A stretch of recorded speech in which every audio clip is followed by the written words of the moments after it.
This video may leave you thinking twice before you decide to look out the window at night. One night, a young man, who we're going to call Andrew, was tossing and turning because it was overly warm in his room. And as he was tossing and turning, he got this dread that seemed to kind of wash over him to where he sat up and he looked over towards the window where he felt like something was staring at him. When he sat up and he looked over towards that window, he saw a silhouette of a figure just standing there. And his immediate response to that was to just pull the thin cloth that he was sleeping with that night because it was so hot in his room and just close his eyes as tight as he could and go right back to sleep. Following morning, Andrew ran straight to his mom's room, almost on the verge of tears.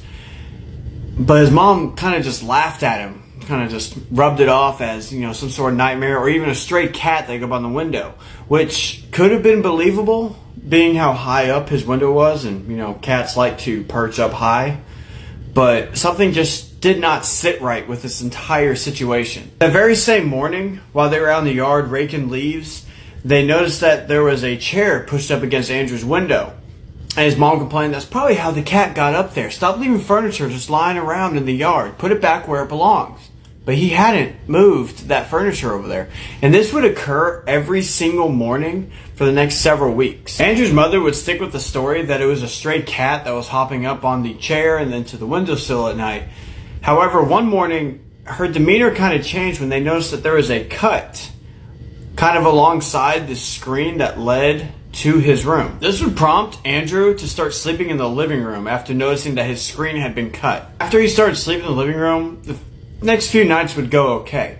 However, one night he would wake up out of just almost habit from the fear every night to seeing someone shining a light through the living room window, scanning the living room until they stopped right at the couch that he was laying on. It was at this moment that he would start sleeping in the room that his dad slept in inside the recliner.